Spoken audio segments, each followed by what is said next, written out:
Good evening, everyone, and welcome to the Marcellus Central School District Board of Education meeting for tonight, Monday, March 15th, 2021. This time I would ask that you please stand and join with me in the Pledge of Allegiance. I pledge allegiance to the flag of the United States of America and to the republic for which it stands, one nation, under God, indivisible, with liberty and justice for all.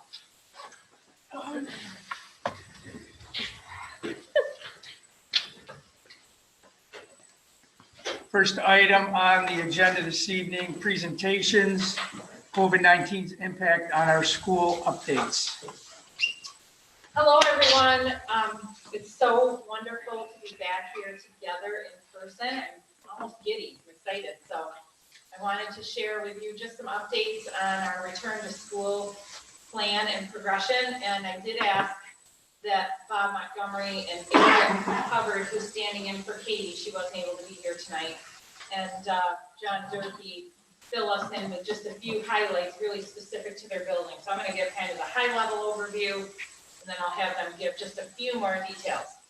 So as you know, we released a progressive return to school plan, and it looks like this. K through 3 will return 5 days per week in person beginning next Monday. 4, 5, and 6 will return the Monday following the spring break. 7th and 8th grade will return the week after on Monday the 12th. And then 9th through 12th grade will return a couple weeks after that on the 26th, which is actually the first week of the 4th marking period. As an additional safety measure and hopefully something that might create comfort for some folks, we did set up testing clinics. We were supposed to have our first one tomorrow, and we had to cancel it because we only had 8 people enrolled. And to me, that speaks volumes. It says that our community is probably at a point where they're feeling confident with the plans we've put together, and they're not really concerned about running and getting a lot of testing done.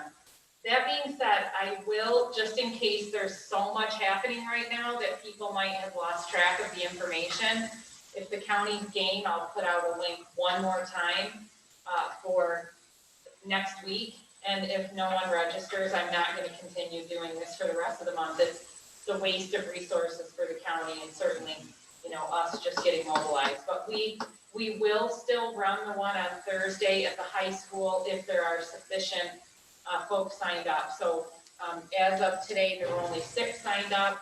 I know some of the people that were registered for tomorrow's would slide over, but not all of them, because some of the people are on a different cohort. There's complications there. So that being said, we'll see what happens, and I'll definitely keep you posted. So as you know, our virtual Wednesdays are going away. Wednesdays will be subject to a 1-hour delay until further notice. What I told the staff is that we'll revisit it in a month, and it's really to give people a chance to make sure that they are planned. People had done a lot of advanced planning, to be ready for the rest of the school year, and this has sort of wiped that all away in a pretty quick time period, but it also gives us a chance to revisit what's working and what's not working and make adjustments throughout the progression. So the alternating Wednesdays has been a little bit of a source of confusion. Hopefully you saw that we posted to social media and the website a video explaining and answering some questions, but also graphics so that people could literally look graphic by graphic and determine what the heck is going on, given what Wednesday it is. So just as a review, the first Wednesday, which is next week, the 24th, because K3 will be back 5 days a week, you're only talking about 4th through 12th grade, and it will be our A cohort students that'll attend an extra day next week. The week following break, that Wednesday is April 7th. At that point, our 4, 5, and 6th graders will be back in person 5 days a week. So that Wednesday really only matters to grades 7 through 12, and B cohort students will spend an extra day with us that week. On the 14th, because the 7th and 8th graders will have returned that Monday, it's only 9th through 12th graders that we need to talk about for Wednesday, and it'll be our A cohort students. And then obviously The week before 9 through 12 returns 5 days a week, the B cohort students will have an additional day. So it will be even for high school students. Obviously, your 7th and 8th graders will be a little bit out of sync, but the teachers will be really prepared to handle that. Just so you know, and the principals may allude to some of this, we've talked a lot about treating this like September. I think Bob Montgomery was the first one to say it. We need to think about, for the sake of the kids, especially some of the little ones, you know, our kindergartners don't know anything else. And last year's kindergartners, this year's first graders, don't know much of anything else. And so thinking about what will it look like to have a different kind of stamina for everyone, you know, to be back 5 days a week, it sort of exercises different muscles, that's what I say. And I think a lot of people think, well, you've been doing this for all these years, but for a year we haven't. And so it will take some transition time for that to happen, and we will create space within the schedules to give kids breaks, to, you know, hopefully get the little ones outside more.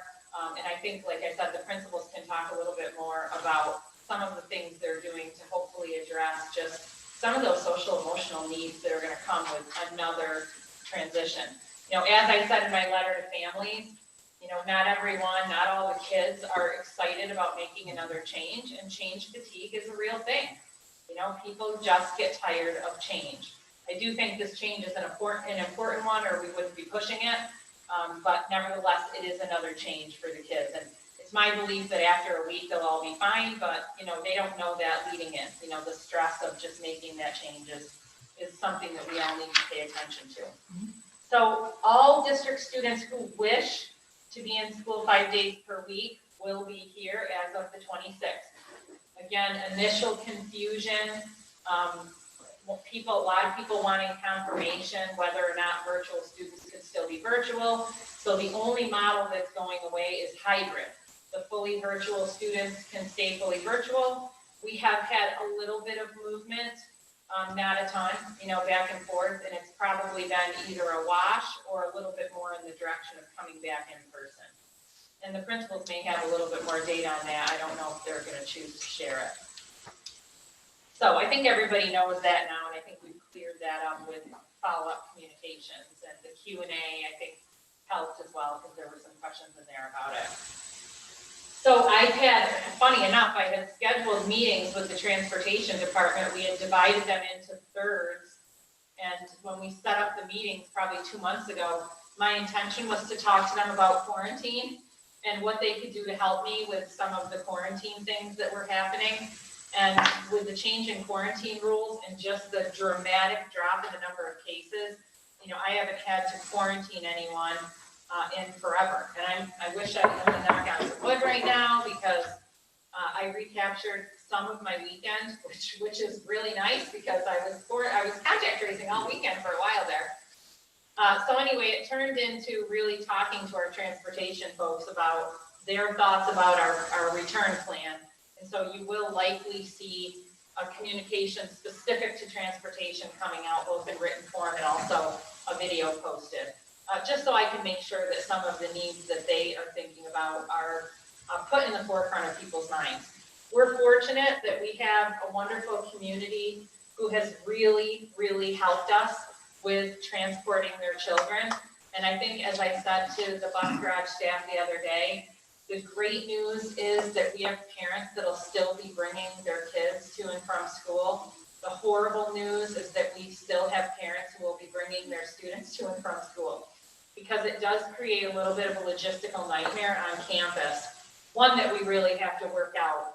In addition, this progressive return is extremely complicated for our drivers, because they want consistency. They want to know who's on their bus, because they feel safest when they know who they're supposed to be picking up, and not, you know, driving by somebody's house and leaving them crying on the street side. So they're really putting a lot of time and effort into thinking about who's supposed to be on the bus this day and who's supposed to be on the bus this day. And so we talked a lot about that, and I talked about the fact that unfortunately there were decisions that I had to make, and I had to prioritize the reasons for those decisions. And unfortunately, you know, the stability of their runs wasn't the highest priority. It was getting kids used to being back more than 2 days a week, which was why we started doing those rotating Wednesdays. And they, they're, as I said to them, best transportation department I have ever worked with. And the reason for that is their level of investment in this community and the kids is just second to none. So they're ready to go. They just wanted to make sure people understand. Run times are not going to be perfect, and hopefully everybody can be calm if buses aren't picking up exactly at the right time that they're used to or dropping off. So we'll try to keep a watch on that and communicate out to parents how we're doing. Similar to September, you think the bus is going to come at such and such a time, it might not be exactly right for the first week, but we get there. Our goal eventually, if we can achieve it, is also to make sure we have assigned seating. This is largely, of course, to assist if we had a case, but it's also going to be important for us to keep some of the protocols we've put in place for transportation. So our goal is that students will be one to a seat unless they're in the same family or unless it's in the last 15 minutes of the run. So that was sort of like the standard that we set to promote safety and reduce exposure. So Susan's been working on, there's a couple of runs that were a little tighter than that. She's been working on some solutions. Mike? Yeah, question. So the county health department came out with new guidelines to reduce the social distancing within the building. That's why you're presenting on this. But did they or the state or CDC or anybody come out with any guidelines in terms of transportation? No, not in the way that you might think. All the kids can come back, you just can't get them there. The county did address in the new guidance to us, but it was a very open-ended mention of transportation. And then we did have a follow-up conversation with Dr. Gupta. And quite honestly, I think how I would characterize her response regarding transportation was to say to us as school leaders, listen, the floodgates can't open on this. You know ways to do this in a way that's responsible and careful. So don't just start packing, in some cases you can put 3 kids to a seat. Don't do that right now. And we talked about some of the standards that might be a helpful progression. And those are not in writing. Those are things that we discussed at our follow-up meeting. And some of them are the things that I just said to you. 1 student per seat unless they're in the same family. Try to limit doubling up to the last 15 minutes of the run. And the reason for this is that hopefully everyone recognizes there is such a difference district to district in bus runs. Syracuse City has very different length of runs and distance traveled than we do. And so it's hard to have one size fits all rules that would actually work. And I think, I appreciate their recognition of that. I sometimes wonder if we ask questions that, we don't want the answer to, because the answers sometimes don't really fit our situation, and then we just become frustrated anyway. So I feel like for me, we had a good discussion. I was able to take some of those points back to Susan, our transportation director, and I feel like we came up with a good plan. And I know our drivers, I met with all the drivers, and no one was expressing to me that they don't feel safe. They're actually quite excited and ready to go. And I think largely because we have had very few incidences of COVID cases even on buses, and when we have, the quarantines are already minimal. It's only adjacent seats that you quarantine on the bus now. So nothing really would change. And you heard me, adjacent seats. So we've had kids in adjacent seats all along, and it has not been a problem. So we're really not changing much of anything. We might, for the last 15 minutes, put 2 kids in a seat. What percentage of, in response to the return plan, what percentage of students will be requiring busing compared to the total population? Can't give you a percentage. I can give you an estimated number.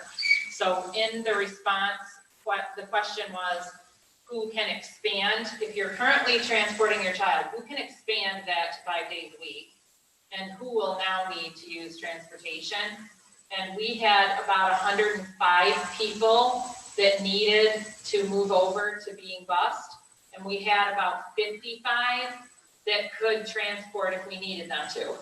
And so we're ending up with a net of about 50 additional kids on the bus.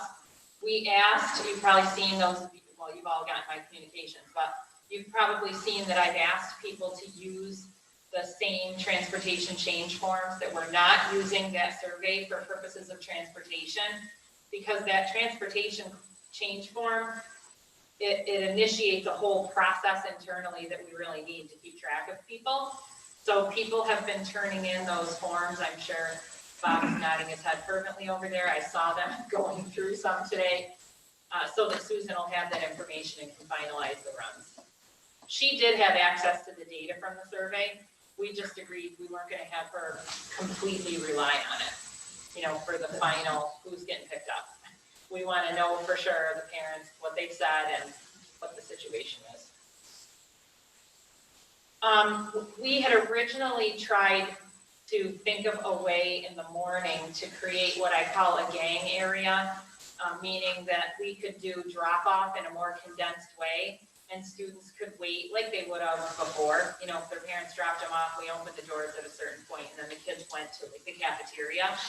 But really, until we figure out the needs in the building that we need coverage for, and also what does it feel like to have the kind of traffic we're gonna have on campus with extra parents all coming at the same time, we're going to keep the same staggered drop-off that we have, and pickup will be the same as it's been.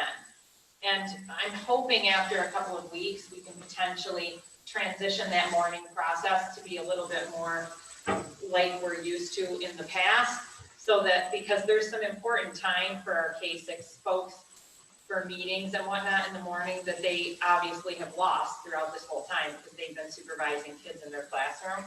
If we aren't able to achieve that, it'll be based on the fact that we just can't figure out a way to do it any other way now that we have so much parent traffic on campus, and that's a necessity right now for us to, you know, be able to do what we're doing.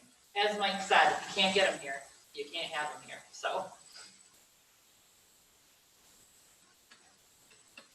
So before I get into, I'm gonna do a little update on state testing and then a little update on athletics that Mike, I'm sure, will be able to chime in on a couple of things with.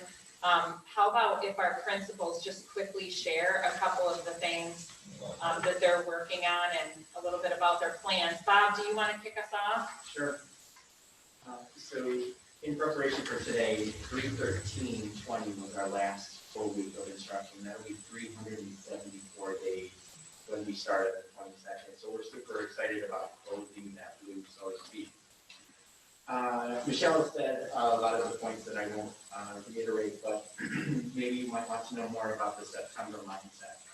So we've been working with the staff on a couple different points, making sure that we have icebreaker activities for students coming in. We have a number of students coming back from virtual. Our numbers have gone from 40 to 33 virtually. So we have 7 students, including some kindergartners who have never been in the building. So that will be an icebreaking activity. They're also focused on team building activities that are socially distanced, of course. And then we're looking to a modified schedule to build stamina, especially Wednesdays we're looking at, when they know they're usually virtual, if it's working with the teachers in the afternoon, especially our kindergartners, who might be, they're already asking, you know, on Tuesday, is this over? But even pre-COVID, they were asking that question. But so we will be looking at some modified breaks. We looked at ways to get students outside more for recess time, and of course the nicer weather will help that. We had a little taste of that last week, so you saw a lot of kids out sidewalk and just walking and being on the playground. So we're modifying some of that so we can get some more kids outside into spaces.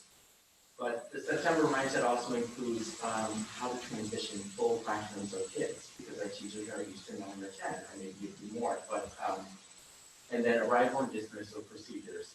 If anything is keeping me up at night, it's that 100 cars that might show up on Monday, and can we get them in fast enough? But we have doubled the number of people out there for that time, and we will slowly pull back as we get more proficient. And I've been communicating that to families like Grace.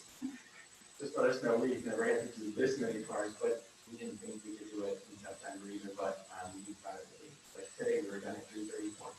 That is really super. When in September, it was 4 o'clock or 4 o'clock. So we got this done. Lunch service with Donna's help. We have have little changes to that and even some upgrades for our people who supervise that, so that will be super. Class setups, our building is almost ready to go. Ryan and I had a little discussion after school today. With the exception of the barriers, our rooms look pretty much the way they're going to when kids arrive. My teachers were very diligent this week about making the changes to the classroom, so both cohorts could see the class with all the desks in the new arrangement. That will get us ready to go. Computers, they'll come back and forth, just like before, we won't change that.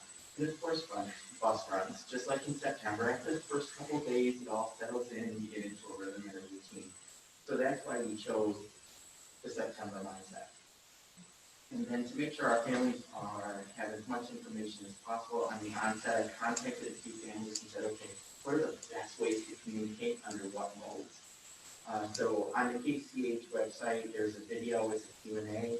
I did that with a third grade student named Vincent. He was very comical. Everyone laughed at that. He came in on that last Wednesday with me, and he said, where are the kids? And I'm like, Vincent, it's Wednesday. We're working virtually. So we were talking, and he was very excited, and we went down to see the music room all set up with desks. He goes, I have a question. I said, what is it? And he goes, when are the B kids going to be here? Because I'm in the A cohort.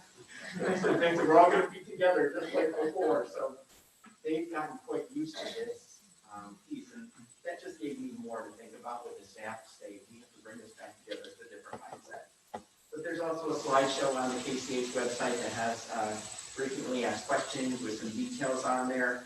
We've sent a letter home along with the transportation form, and I continue to load people with Remind and School Messenger so that they know. And then tomorrow night we'll have a Q&A. So I think we are as ready as we possibly can be at this point. And we'll just keep making some fine-tune adjustments as we move on this week. But I am confident that Monday is going to be just like the first Monday in September, and by the end of the week, it'll be like we've always done it. That's our goal. Thanks so much, Bob. Questions for Bob? What time is the Q&A tomorrow? It's 6:30. I think I resent you all the links to that yesterday, or The links, you sent the links to the elementary website, but there was nothing on there about the Q&A. okay, I might have sent it to the staff today, and I usually have been sending you that communication, but I don't think I did. So I'll forward you the staff update from today, and it'll have those links in it again. I'm just curious, Bob, do the principals know, like, what percentage of our staff has completed their vaccination? Actually, I don't know. It's something that staff choose to share it with me. I know because we've had conversations, but I honestly don't know. It's a higher percentage than I can't. Than not. Yeah, than not. I mean, the general discussion in the building is, yes, we've completed it, but I don't know those who have it, honestly. I've done a lot of just anecdotal talking because I'm always interested too in what people's concerns are and what their thinking is. My concern was everybody that wanted it needed to have access to it, and that we accomplished. Can you mention that you have, is it 40 students that are currently fully virtual, and you have 33 of those 40 that are coming back? No, 7. So we're down to 33. Okay, so 7 children at KCH who haven't been in school. Well, yeah, 2 of them are kindergartners, so they've never been in the building before. All of the rest have either been here in kindergarten, first or second. Okay. And for those students who are returning to us from virtual that have been in the building or new, we've set up meeting rates as much as the family is comfortable doing because we're still doing the visitor piece, so in the first day. So we've been doing building tours, and we're all set to have people specialized at the door getting where they need to go. And are the teachers that were designated to handle the fully virtual component, are all of those teachers still in place doing exclusive virtual? Okay. Janine, right now, I'll just answer that for the whole district. I actually had a meeting today with the virtual teachers, and I said that, a lot of students or families are still going to choose virtual. We still have a need for virtual work. And I did run them through, especially with the younger students, there tends to be a little bit more volatility, like what you're seeing with families. I think families make decisions for a variety of reasons, one of which is my child doesn't do well when the schedule is sort of topsy-turvy. So I'm gonna pick fully virtual because I know it's gonna be consistent every day. And there's just kids, as some of you know, that really sort of just need structure and routine. And now that they'll have structure and routine coming back in person, I think those are the folks we're seeing send their kids back, maybe. I'm speculating because I haven't asked specifically. So I did talk to the virtual teachers and say, hey, if there comes a point where I can't just have you be fully virtual because I have more needs in the building, my goal is to still try to keep teachers consistent for kids. I think that is super important, especially in mid-March, when they're used to working with that person. But I might need something like, you know, the teacher's going to come back in and be in person, they'll still teach their virtual kids on a schedule, but they'll also do some push-in or pull-out work in the classrooms just to provide extra for the kids that are here. So we're not quite there yet, but I imagine it could happen because I have a feeling there's another group of people waiting to see how this change goes. And we may have some more folks that decide to return. More at the younger levels. I really think our older kids, if they're virtual, most of them will stay virtual just because they're used to it and they're more independent. Does that choice continue throughout to the end of the year? Yes. So if I choose not to come back, if I have a second grader and choose not to come back on next Monday, but maybe 2 or 3 weeks later, I can? Yes. We've asked people to do their best to make a commitment because it's really Right. hard on planning. But as I've said to people, you have a right for your child to be in school here. I've had people that sent their children to private schools and they've asked, can we come back? And well, not only is my answer yes, but I really couldn't have any other answer, even if I wanted to have another answer. I mean, they have a right, if they live here, to come to school here. So, No, I get it, but I'm talking about like, yeah, flip-flopping. well, flip-flopping, or I want to see how it goes before we make that decision. Right. Now, my hope is that people have chosen and they'll stay put just for the sake of plans and numbers, but that is not a requirement. If they come to us and say, I mean, the answer will be, we'll figure out a way. So, let's move on to DMS, and Eric can fill us in on a few details there. Well, first of all, we're thankful to be able to bring our kids back 4th through 6th grade on April 5th. And we're in preparations of figuring out classrooms. We think we have a good plan for 95% of the rooms at this point. We're still figuring out a couple, little bits here and there. But Ryan and his team have done a great job trying to get us ready to go and trying to plan on where the purchase is going to go to and from. And then the 12th, we'll bring 7th and 8th grade back, although I'd like to have them back to the 4th or 6th. The more we think about it, the more it makes sense to bring them back separately, just because, there's a huge influx of kids coming from, cohorting to 7th, 4th, 6th, and so on. So, our classroom setups for 7 and 8 are also, I'd say, the planning part of it, at least is 90% there. And we just have to get ready for the barriers. We have some barrier questions and stuff that I've been talking with Ryan about to figure that out and see what our plans are for that, how we can accommodate that as best we can. As far as lunches, we're going to start off doing the same thing we have done, just staying in the classroom, and eventually we'll get to the point where, we'll try new ideas, getting kids into the cafeteria and seeing what that looks like. And we opened up the other end of it. So it was one half of it, actually more like a third of it.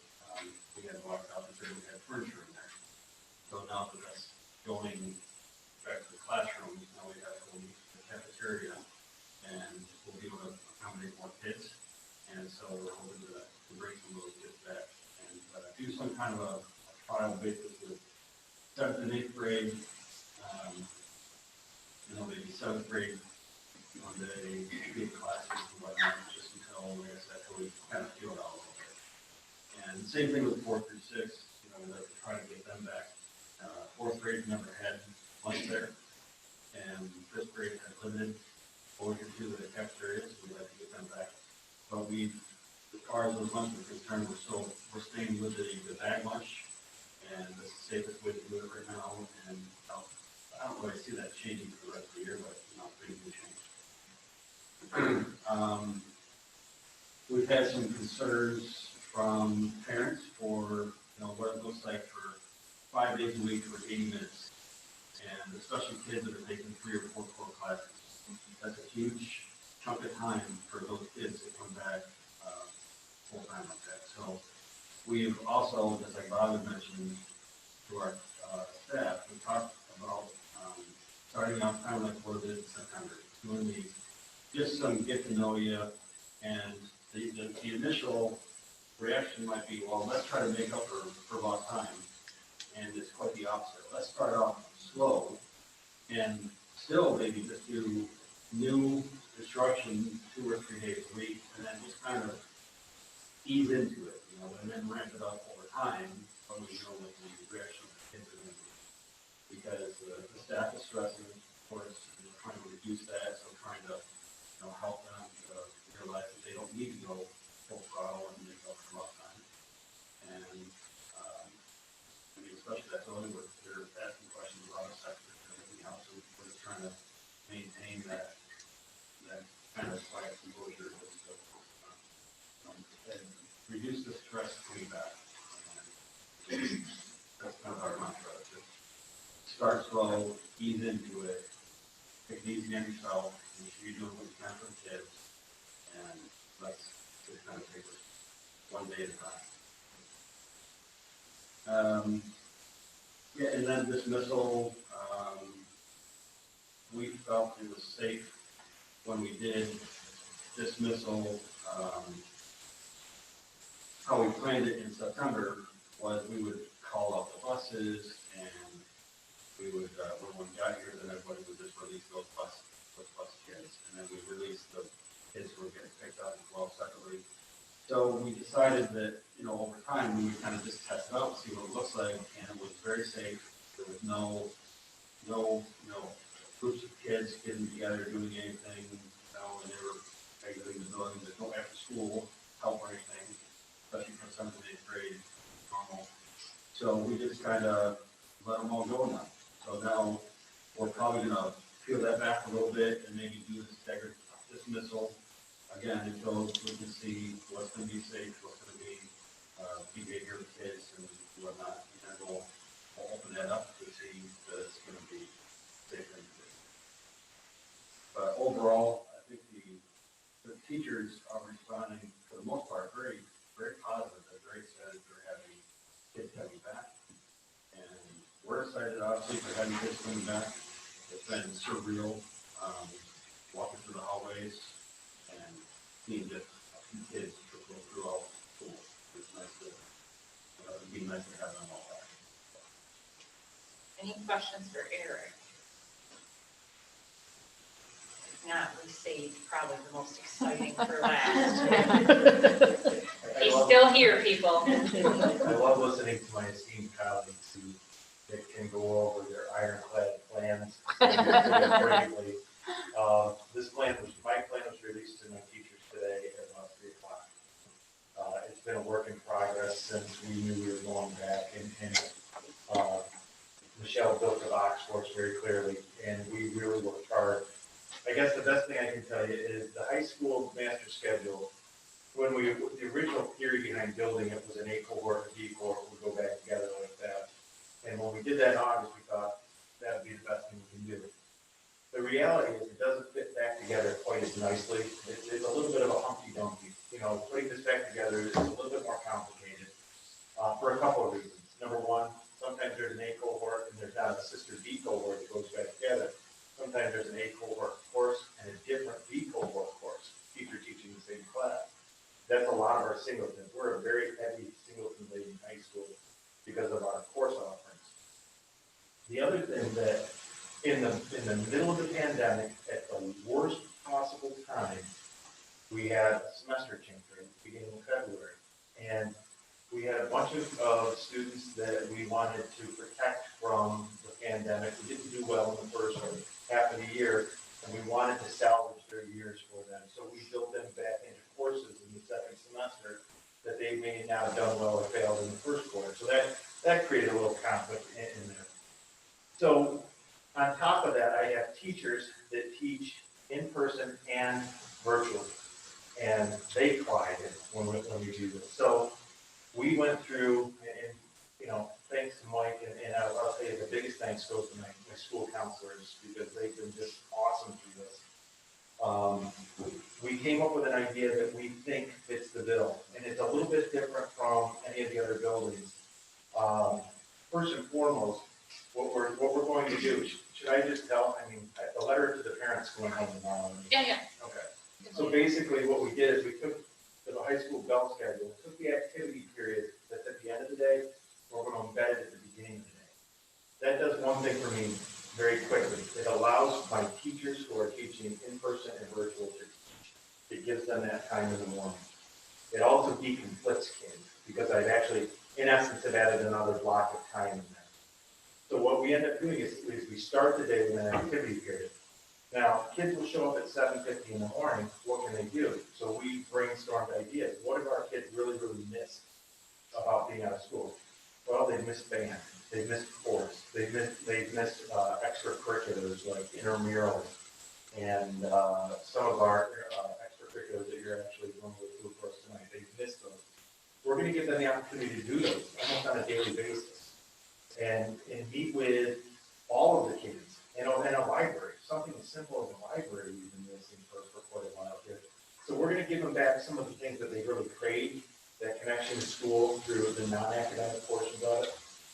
What that ends up doing is I have to truncate down the blocks from 80 minutes to 65 minutes to fit. And so that means that we're off kilter with the middle school a little bit. So we've had to work very carefully with every single one of the teachers that we share to make sure that we have travel time, that they're not overburdened by what we've done here. And so far, so good. As I sit here and look at my email, when you put the plan out to the entire staff, you're waiting for emails just to pop back at you. It's a testament to the people that I lead in my building. I had one email from somebody saying there's a problem that we can't fix. I have emails from people giving me a suggestion how to make what we've done a little bit better, and I appreciate that. So I have teachers that are dedicated to getting these kids back. They miss the kids. So what it is it's a plan that really allows us to marry the two groups back together academically, but it allows us to bring back some of the social things that the kids have really been missing. The all school children are a great example of that. We're looking forward to seeing how this works now. Ultimately, I will tell you that there are kids that are going to say, well, I don't want to go at 7:50 and work in the art room, or I don't want to go at 7:50 and do a band lesson. At that point, parents can write a note and have their child come in at 8:50 for their first block. It's nothing different than what we've been doing really since we had this pandemic breakout and we had to flex with the schedule a little bit. So we've created a decently flexible schedule that will meet the needs of the kids for the remainder of the year. And I think Michelle alluded to it in one of our meetings. I was praying that I could get to the fourth quarter, because that allows me to bring finality to some half-year courses where we're not pushing or making something artificial for those last couple of weeks at school. So I am truly appreciative of her leadership in allowing and trusting in us to do the right thing for the kids. It's far from perfect. I think we're still going to be eating in classrooms. The classrooms will be bigger, of course. And as we now that we have the plan in place, the counselors will now start in the background of school tools. They've already set up the courses and now need to load those kids in. Once we know if there are too many kids in a room, we're going to have to utilize the LGI. We're going to have to utilize some of our bigger classrooms and move people around. And I think people are understanding of that. We still want to make sure that the kids are safe here. We want to make sure they feel safe when they're together. And let's see here. The other thing, obviously, is there'll be a need for our AM BOCES kids to get out of class about 10 minutes early so they can go eat lunch. And our PM BOCES kids, we're actually going to set up a little cafe right outside my office where I can supervise them.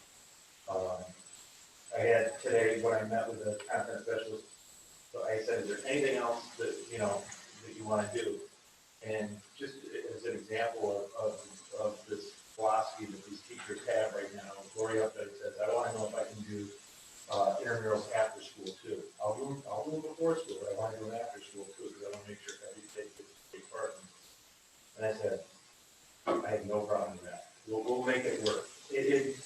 I will tell you that it's gonna be very much like a September time period, September to October, where we run around with our ear on fire here.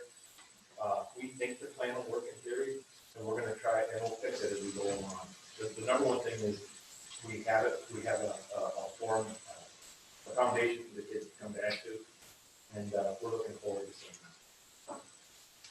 So if you can't tell, I told John not to grow his hair back Yeah. because it was going to be on fire again. So he is applied to that. Questions for John?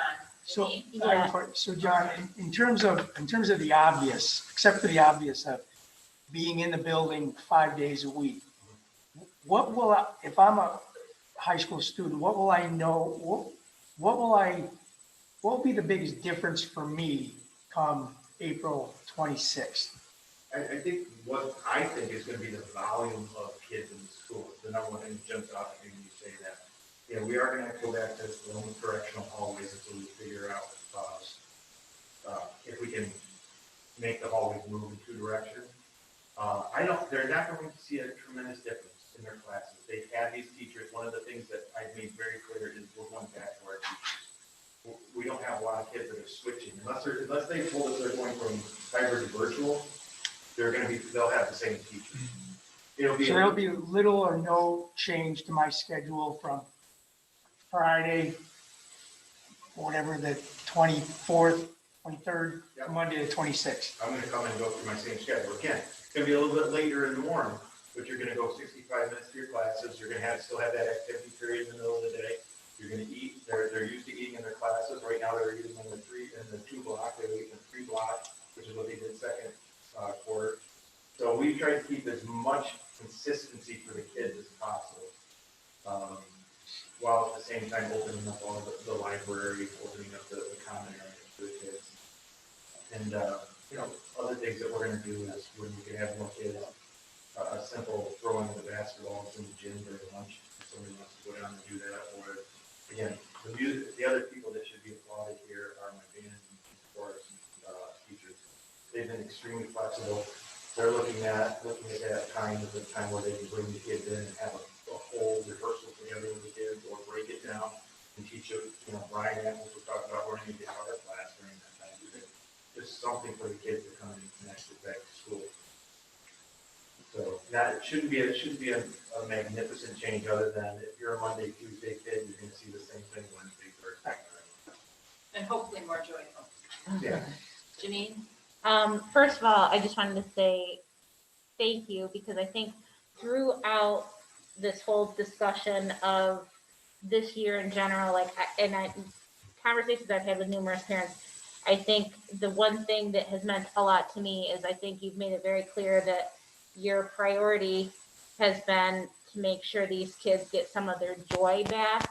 And it's not just about the academics. And I think that resonated a lot with a lot of the kids and the parents alike. So that component, even though you're trying to put all the scheduling stuff together, the fact that you're keeping the kids' mentalities in mind is, very, very much appreciated.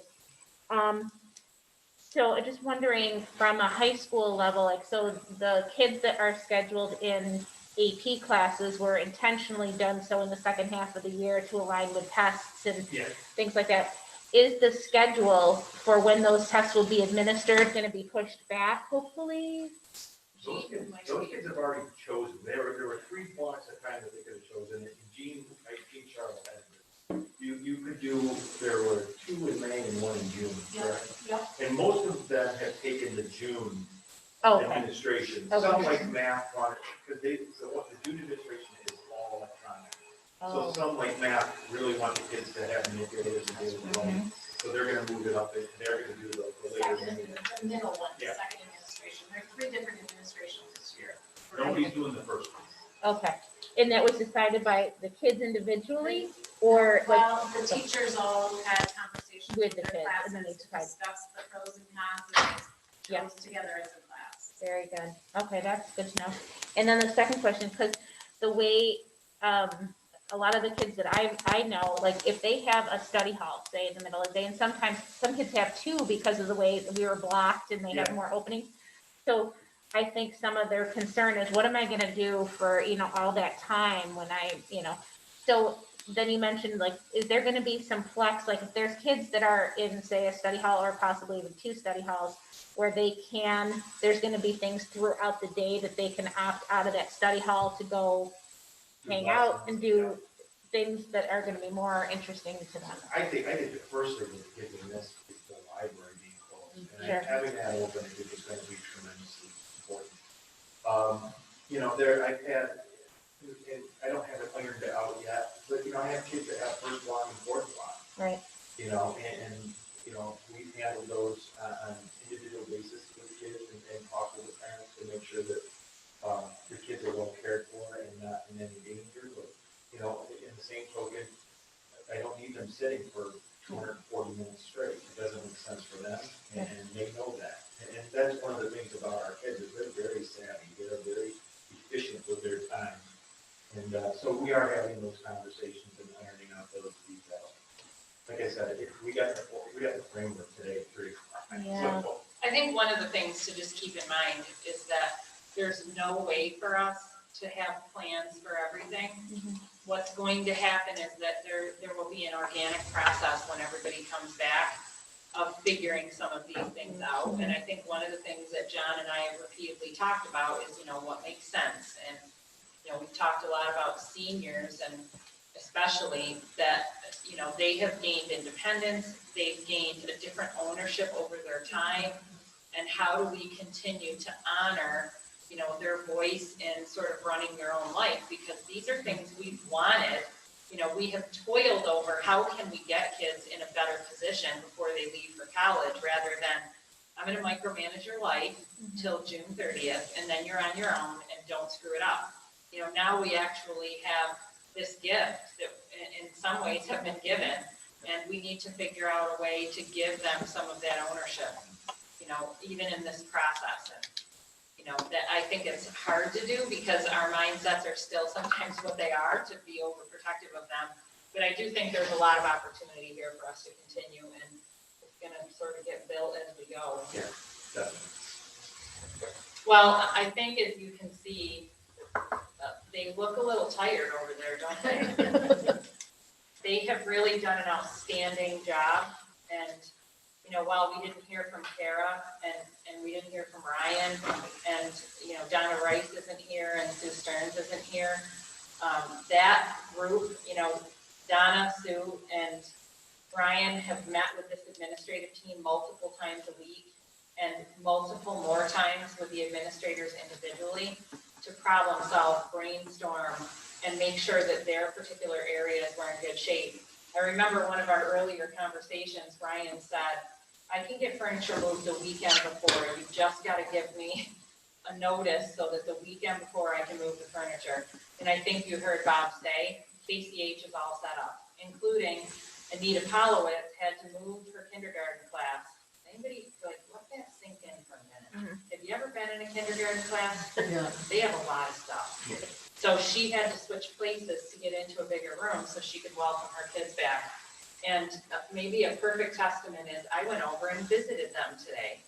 And 3 of the little kids in the back said, we love our new classroom. And they're so excited to welcome their friends. And, Ryan wanted to really make sure that, his folks did whatever could be done so that teachers and kids would have a chance to get comfortable in that space and sort of take that off their plates.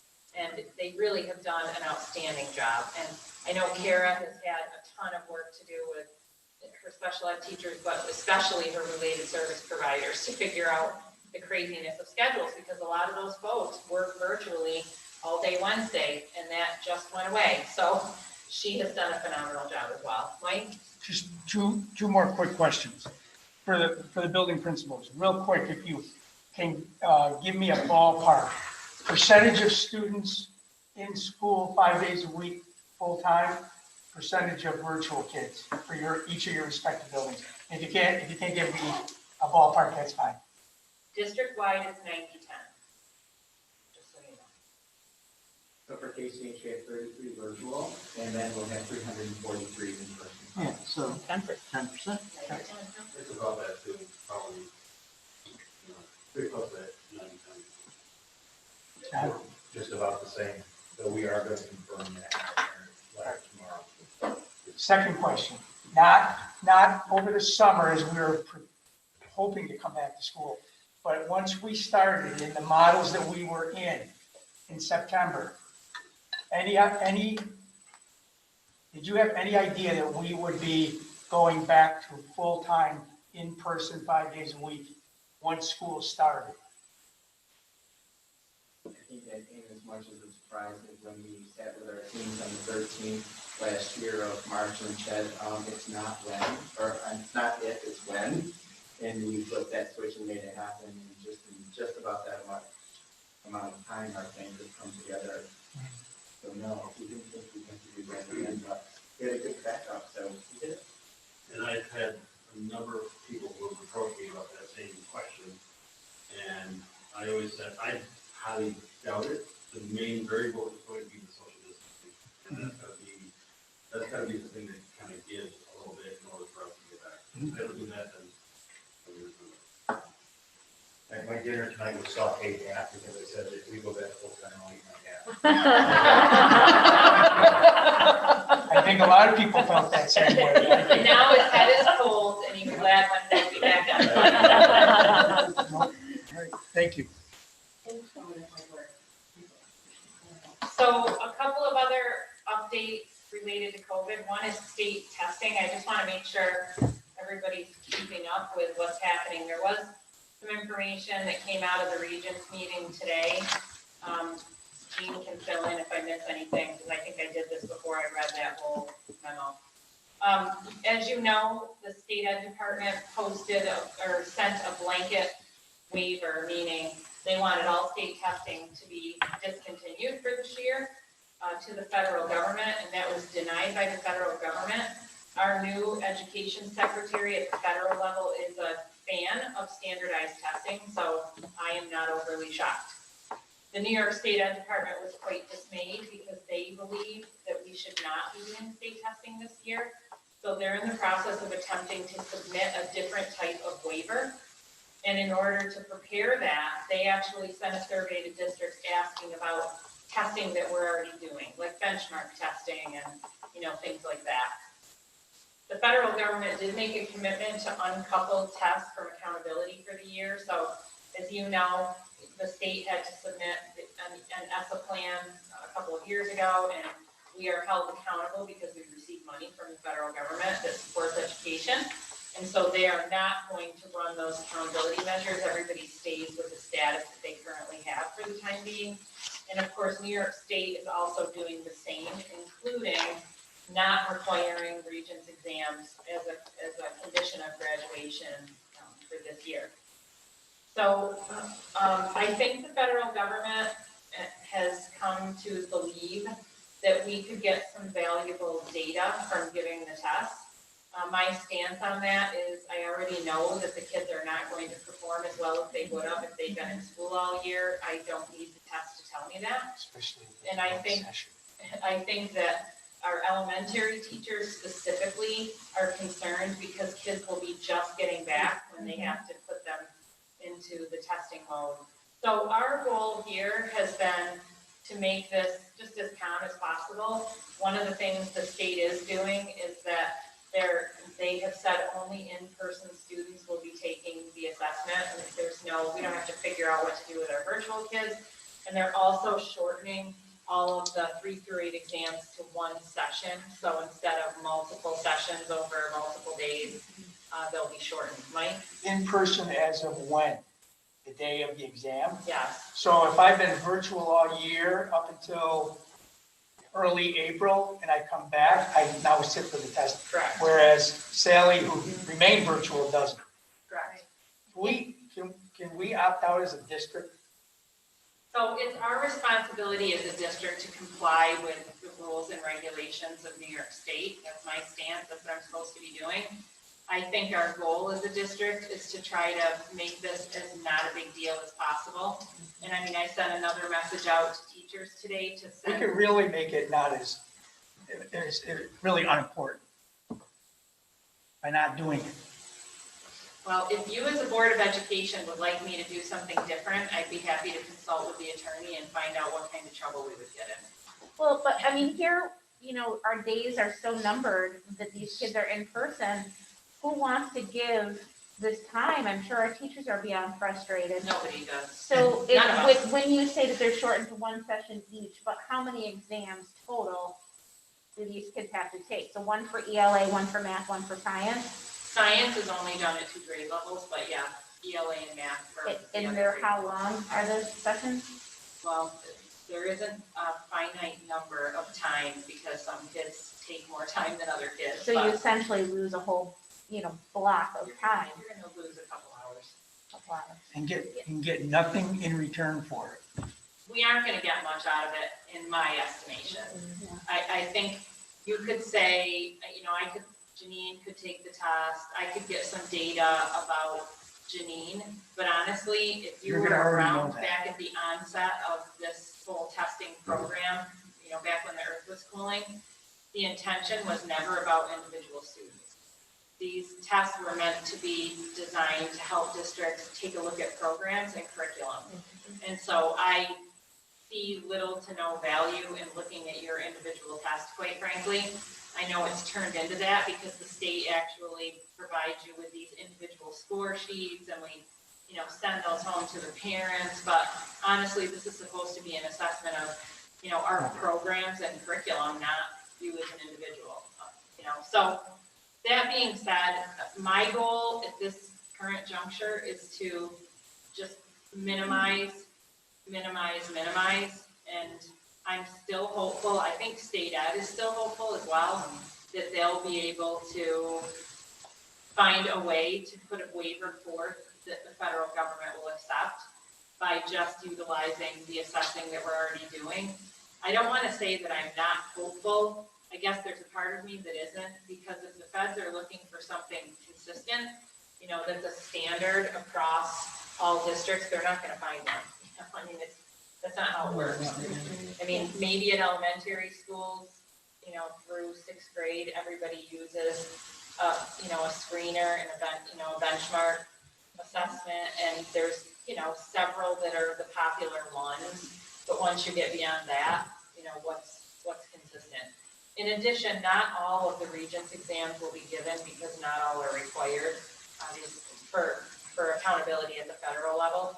So the state is going to try to give only the minimum of Regents exams. And as we get more information about how that impacts end of year schedule, we'll talk a little bit about that. But it won't be a traditional end of year schedule if there's only a few Regents exams being given. Clearly, we'll be moving, the high school will be going farther into June with classes, and we'll figure out what we need to do for any local assessing and those Regents exams.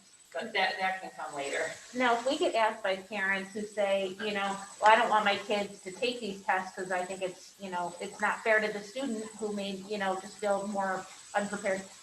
Before, they were linked to the APPR, so you didn't want to penalize your teacher by your child's absence. But now that link is gone, if a parent asks me on the school board and says, hey, I don't believe in these tests for these kids, can I just keep my kids home? Will they be forced to take it or make up that test, or, what do I do? I would say that they as a parent, they as a parent have a right to either keep their child home or opt them out. What troubles me, not this year, I'm not troubled this year by anything I'm about to say, is that one of our accountability measures is participation rate. And we are right on the edge of being designated. And so, in fact, this year, we had started to create a plan for increasing participation so that we aren't designated in that area. And this whole situation, they're failing to see the big picture. This whole situation will set us back years in participation rate, because people are going to be so irritated that they're going forward with this. we will end up designated, and then we'll be working hard to increase our participation rate. What does For that the- mean? But the participation rate, the accountability takes care of that, correct? For this year? For this year, that's why I said, what I'm about to say has no bearing on But- this year but- or how I feel this year. Because this year is so different You know, on so many levels. I'm sorry, No. when do the 7th and 8th graders return? What's the date? 14 or 16? 12. 12. And what's the current administration of the 3-8 test? 19. So 1 week later. Yeah. You know, I think that it is, I absolutely hear everything that you're saying and the concerns and, given the fact that we have some kids that have been completely virtual and have not been in the classroom, it does seem incredibly unfair. And I think though, that one thing that we can do is, kids take their lead from us, right? So, when we, what we say to them and the way we present this to them is really critical. And, the reality is that tests are a part of life, whether we like it or not. And, but, we can communicate to them that, this is not high stakes. This is just something that we're gathering information. I know from my understanding, there's only one session, which is all multiple choice. So it's my understanding that for the younger students, there's no writing.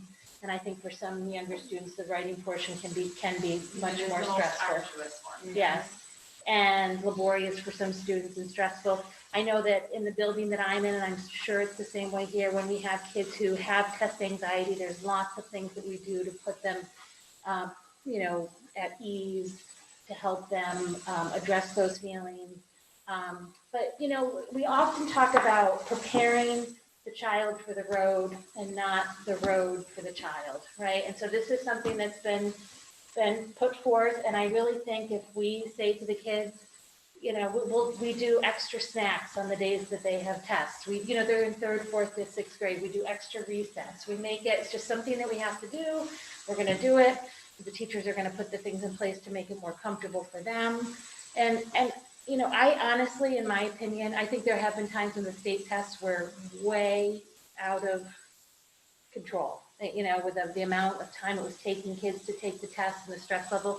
But I think that with one session, it's all multiple choice, I think it's doable.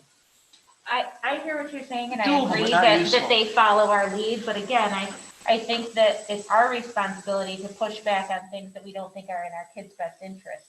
So I think if that's ultimately our hands are tied and we have to administer and these kids are here, I agree, as parents, you don't want these to add to the stress level of our children. I totally agree with that. But I think we can, I like the idea of pushing back a little bit and saying, we just don't see the value for this year, not moving forward, but for this year. I think that regardless of how you can, kind of de-emphasize it, I do think these kids, it's not in their best interest. So, but I think when it comes down to it, if we have to do that, or the kids that are here, I agree with you. But I think maybe before that, we push back and say, maybe there's a collective plan that we can give them or not give it. Yeah, I'm happy to reach out. Like I said, my oaths that I take, there's a certain part of it where I'm expected to follow the directives by the state ed department. So I can consult with the attorney and get a sense of if the school board would like to take a position. I'm sure others have done it. You won't be the first, you won't be the last.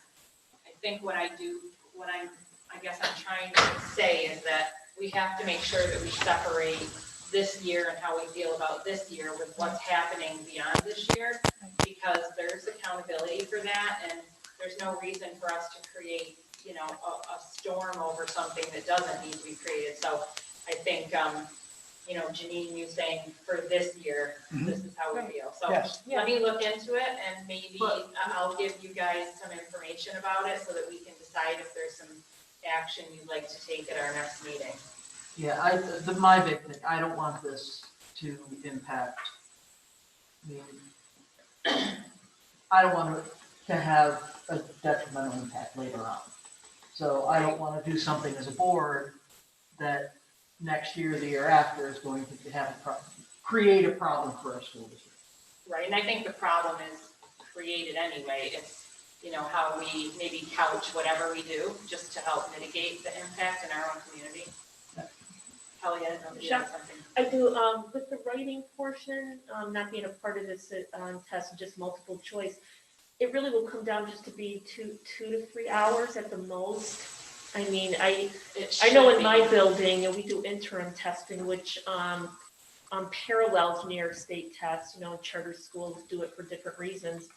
But, I've seen most of the kids like 1 or 2 hours and they're done. And, as mentioned, we definitely lighten up, the effect for the kids. So it actually went very successfully. And it was 3 weeks after we went back, 5 days. So, definitely the writing portion being taken off the table, I think is It was very positive. I think it takes anywhere from 15 minutes for those Right. that don't need much time Right. to complete the responses to 3 hours. Yeah. That's what I would say is a good Yeah. range. God knows what I'm talking about. But we did do the practice testing, we went through that whole process to get the kids ready. So I can say at this point, they understand that was practice for something. That's really to get them used to the technological process as much as anything, so. More But to there come. will be kids that may have missed that practice that then come because they were virtual and then they come in person. Correct. So, yeah. All right, more to come on that topic, and I'll do some research for you. So I just wanted to make sure that we talked a little bit about the athletics. We underwent, if I can speak, another transition today, super exciting. We are still in the modified sports winter season. That actually ends on the 26th of March.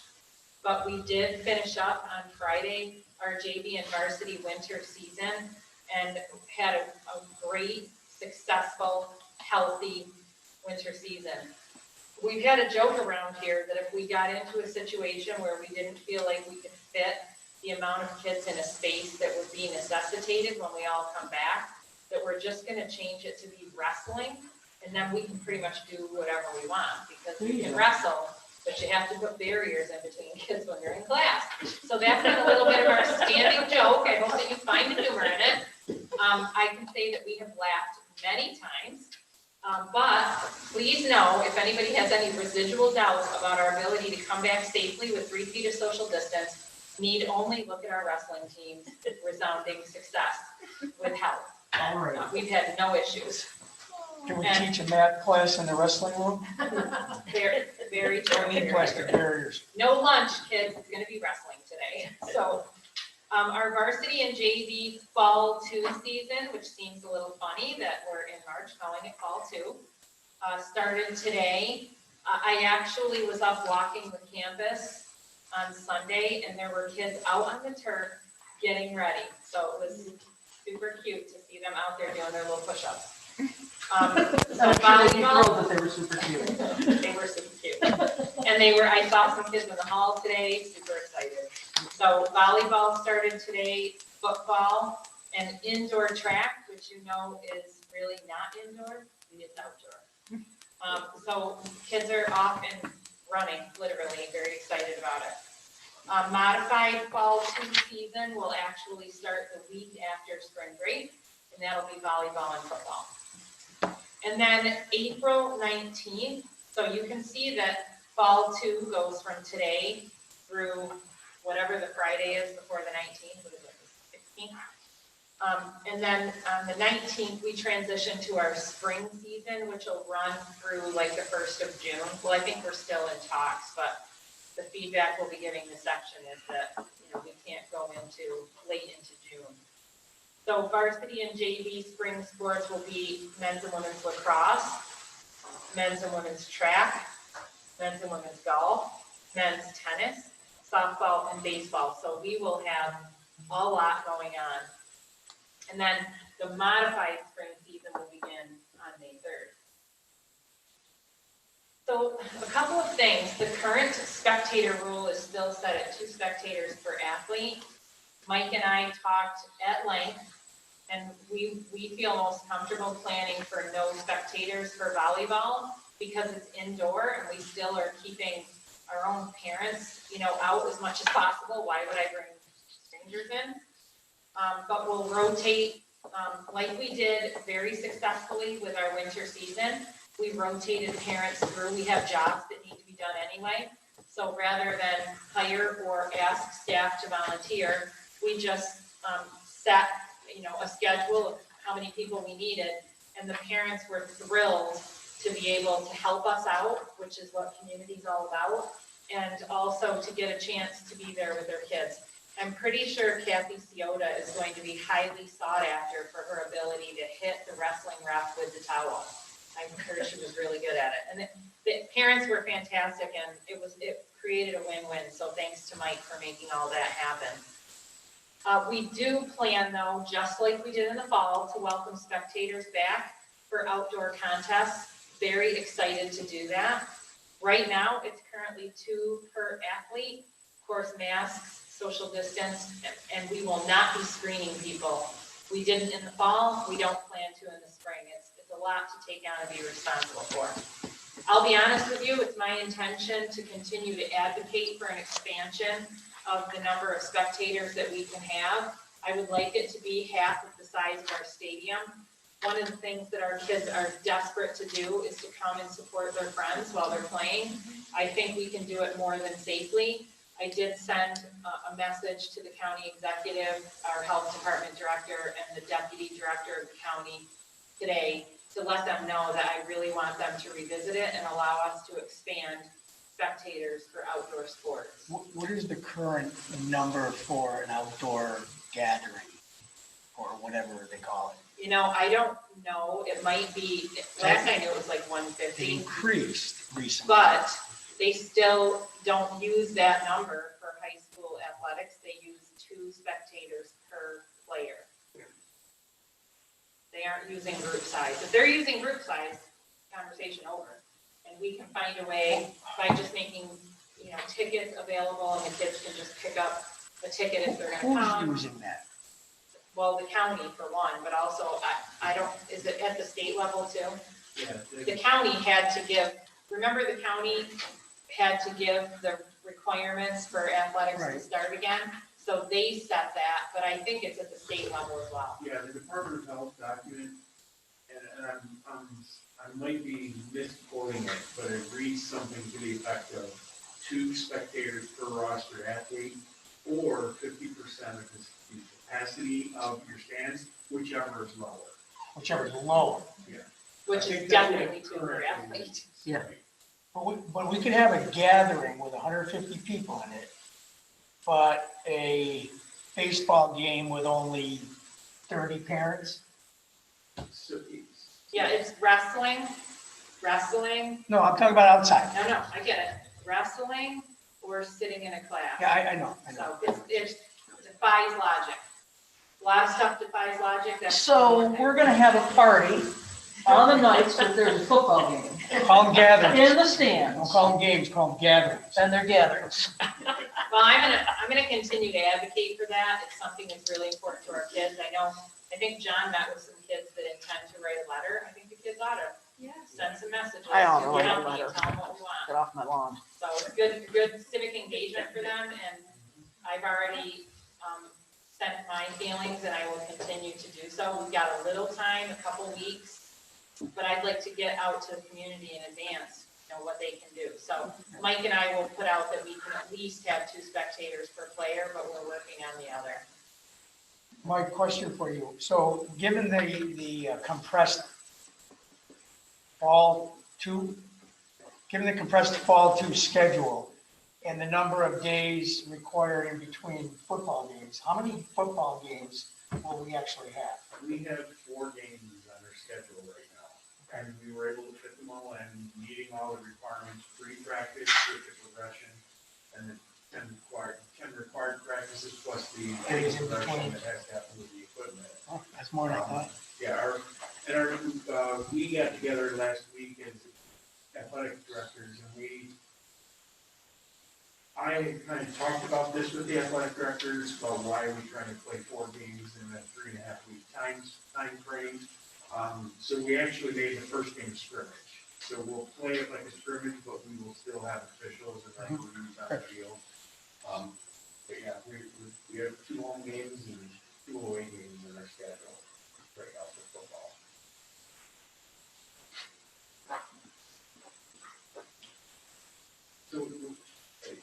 I give a little update too? Because Please. there's some neat things that happen.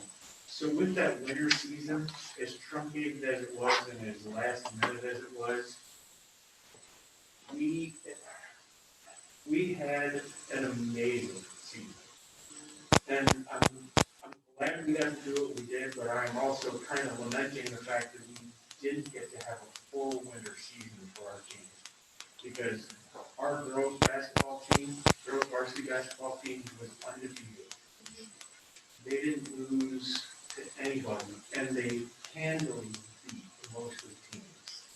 And they were trying to do things to not score as many points as they did, which, it was an outstanding season. And I also want to point out one young lady, I don't know the exact number, I talked to her today, but Hannah Duran scored over 900 points. It was somewhere between 900 and 950 points.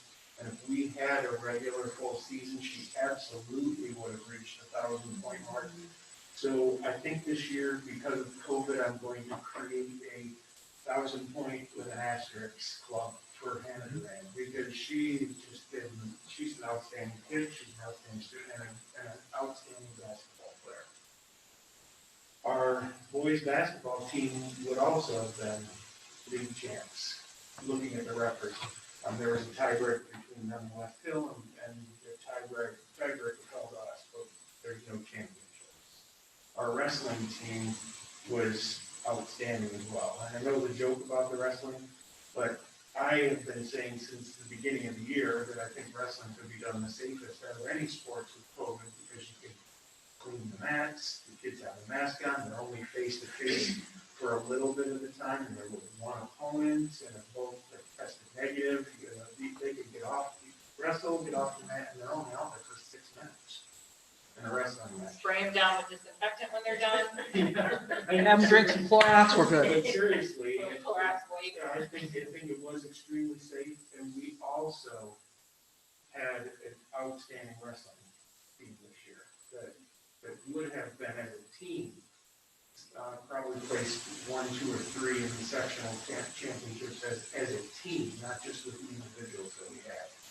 So it was a very, very successful winter season. And I also want to shout out Adam Greiner, because Adam has been live streaming our games and setting up the cameras, and he has multiple cameras working from multiple places. And the neat part was when we did our only home wrestling match, because there were only 3 teams that were wrestling this year.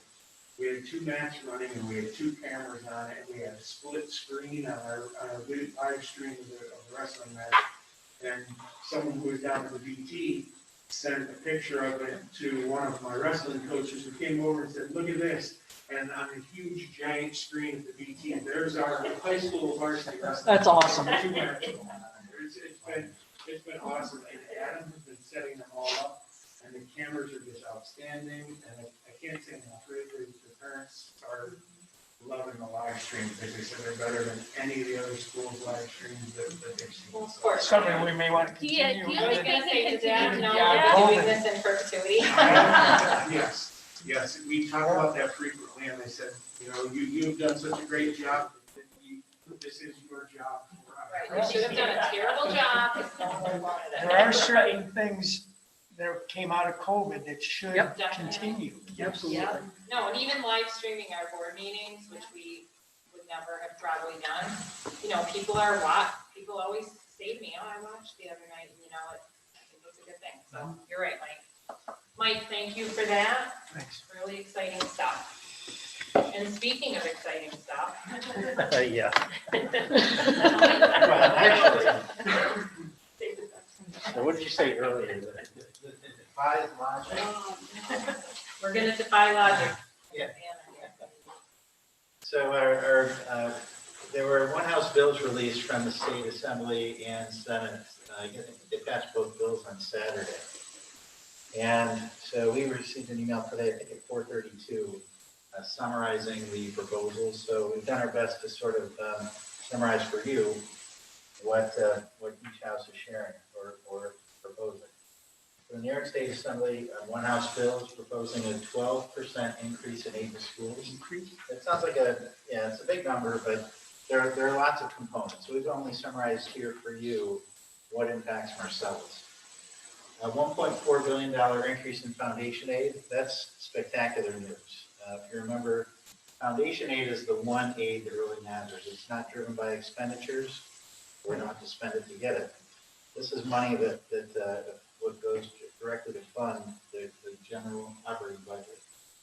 And they're both, well, I'll give you a little fun fact in just a minute, but in any case, there's a minimum 2% increase in their foundation aid for every school in the state. That's also spectacular news. So we can count on at least that increase. The $3.8 billion for the, I forget what the acronym is here, but it's the December federal stimulus bill. $3.8 billion is being allocated to schools in New York State. The next bullet, proposing foundation aid is fully phased in 3 years. So that's spectacular news. We'll wait to see if that actually happens. Remember, this is all the Assembly, one House proposed budget. Democratic Assembly. I guess the third major bullet here, federal aid that supplements, not supplants, state funding. That's a huge deal. Cuomo and if you go back to the CARES Act, they took away $1.4 million from Marcellus, and then they gave back $1.4 million in the form of federal money. And so the Assembly is proposing that, no, that's not right. We're being given this money to go directly from the federal government to schools. We're not going to use that to offset a reduction in state funding. You folks probably don't know this, but there's been some debate from last spring. So we were paying our bus drivers, and we were, for the most part, at all of our standard bills for our transportation department, even though we weren't operating from March to June. And so there's been some debate whether or not the state should fund transportation aid for those expenditures. And so here, as you can see, the Assembly is proposing that those costs be fully aided. And it seemed like that was going to head in that direction, but there continues to be some debate. So we're just glad to see that that's solidified. And then last but not least, the Assembly is proposing that they leave STAR reimbursements untouched. So STAR was being used in Cuomo's executive budget to as kind of a gimmick to demonstrate maintenance of effort for funding from New York State. And so the Assembly says, no, that's not right. We're not going to do that. So it's just very interesting how the Assembly's budget package is sort of contradicting most controversial items that the governor has proposed. So as we all know, it's a very interesting political landscape. Tony, I'm assuming that all of this good news baked into that is the $1.9 trillion legislation that was just recently signed into law that included aid to states and municipalities. Yeah, Michelle said it's hard to say. And again, we just got this information at 4:30 today. And so there's still a lot yet to be unfolded with this entire budget process. But I want you to watch the screen. Michelle's going to change the slide. Holy. And so this is very interesting. All right, there's the Senate bill. There's the Senate bill. Senate bill. Senate bill. So what do you notice? They're almost identical. This 12 and 20, I haven't figured out yet where the district difference is. There's additional 8%. But you'll see that the foundation aid increase, the CRRSA number, and the last 4 bullets are identical. Government doesn't work that way. It does not, no, not normally. So as Michelle had said earlier, that, whatever not that logic doesn't seem to, we're defying logic. So it's odd that we have the Assembly and the Senate both proposing an almost identical budget.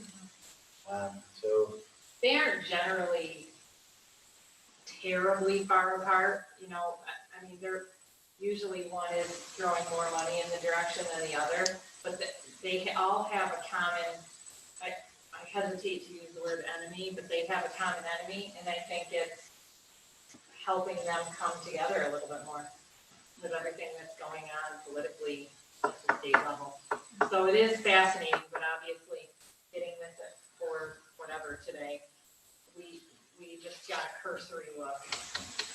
I guess my point is And we're that still- we have a Democratic majority in both Both Senate houses. and Assembly. Democratic governor, who's losing favor very, very quickly. So, yeah, it'll be, well, long story short, we'll just jump to the last budget update slide, is that we'll continue to wait for more information.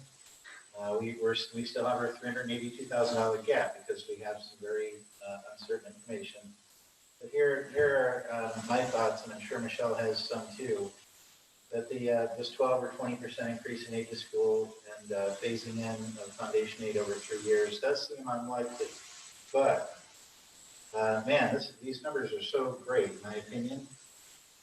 I don't know that they could make it so bad that it wouldn't be palatable, given that this is the point they're going to start from. This federal aid, the supplement and not supplant, is admirable, and I'm super hopeful. This is, I just didn't think that they would step up to the plate and do what's right, but so far so good. The transportation standby costs are critical. And also, I didn't mention it in the bullets, but there was some talk about combining all the expense-driven aids into some other, services aid, I think it was called, which there's always an attempt at something like that every year. So both houses have made it clear that's not going to apply.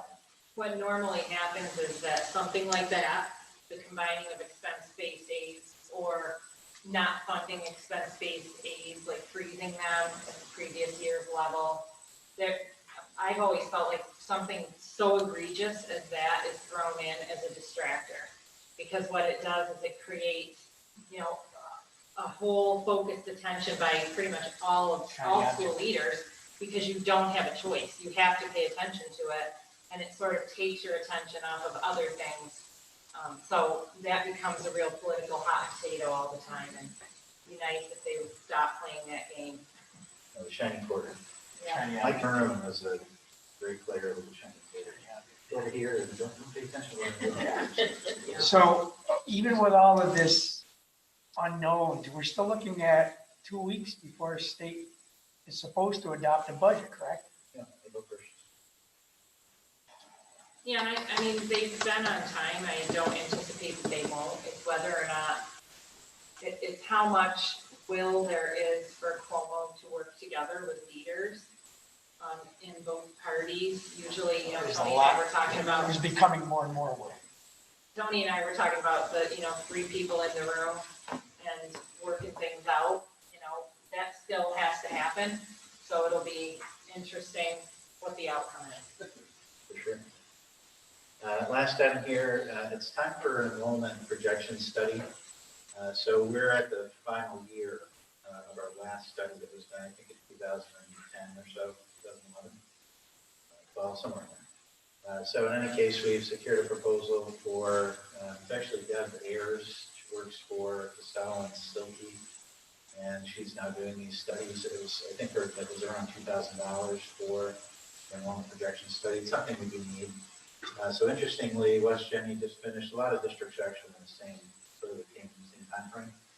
And West Jenny is projecting an enrollment increase.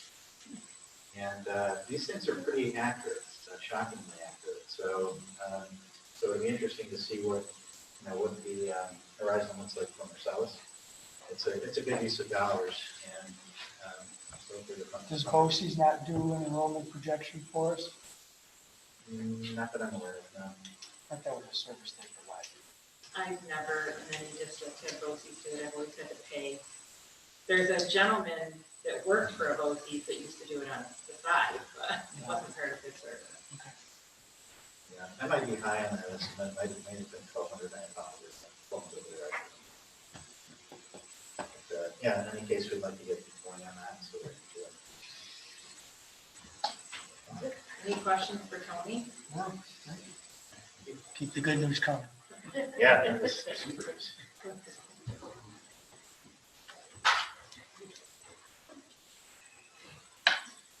All right, any more presentations?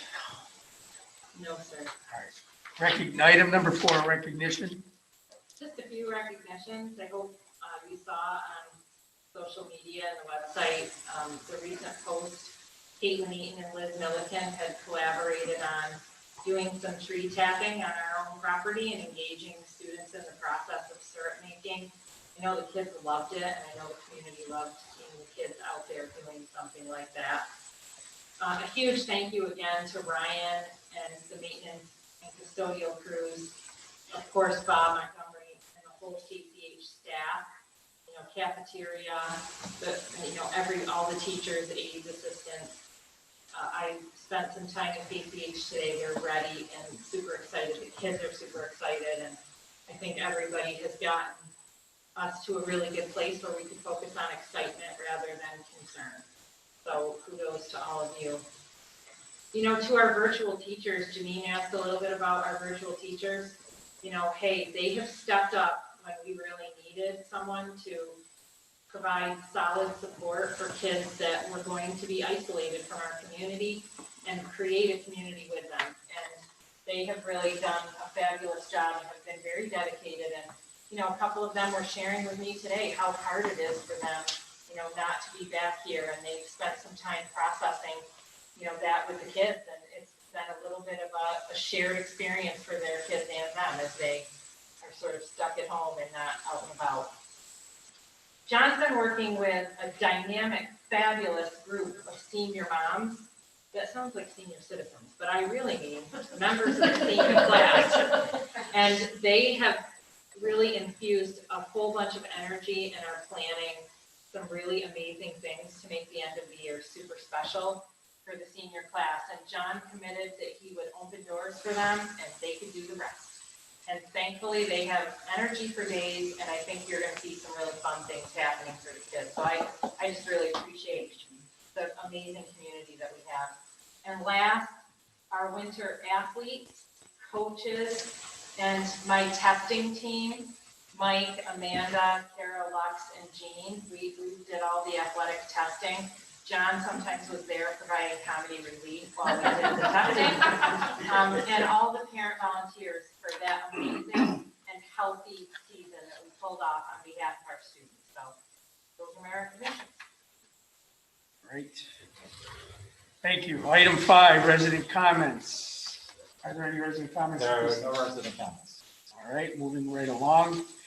Item 6, business. 6.1, propositions for the 2021 annual district meeting. Resolved that the Board of Education approves the attached resolution establishing the propositions to appear on the ballot at the 2021 annual district meeting and election. May I have a motion? Yes. Eddie. Second, Second. Kelly. All those in favor? Aye. Oh, I'm sorry, roll call vote. Michael McAuliffe, present, aye. Patty Sager, Present, aye. Michael Bristol. Janine Lundergan, Present, aye. Kelly Rossiter, Present, aye. and Christine Shea. Present, aye. Carried. Item 6.2, approval of the 2021-2022 school year calendar. Resolved that the Board of Education approves the 2021-22 school, school year calendar. May I have a motion? Motion, Janine? Janine? Second? Second. Patty? Comments or questions? All those in favor? Aye. Aye. Aye. Aye. Opposed? Carried.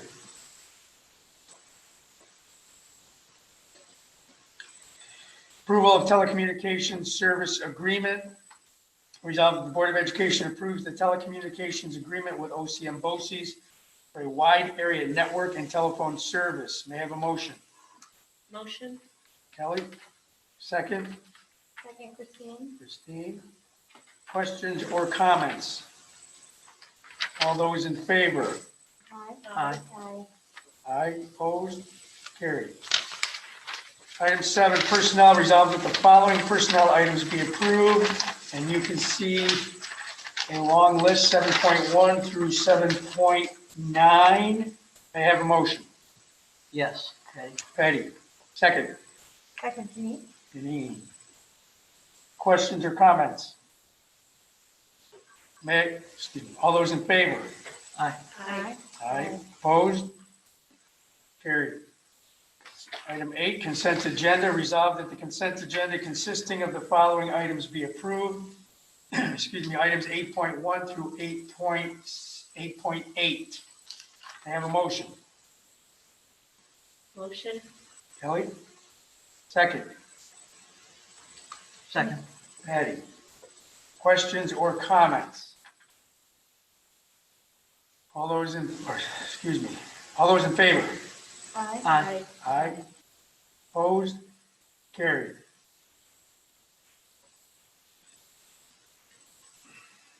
Item 9, information items. There are no information items. Any resident comments at this time, Mr. Snatchu? There are no resident comments. Item 11.1, enter executive session. Resolved that the meeting in public be adjourned and executive session be convened for the purpose of discussion of collective negotiations. May I have a motion? Yes, motion to me? Janine? Second. Second? Kelly? All those in favor? Aye. Aye.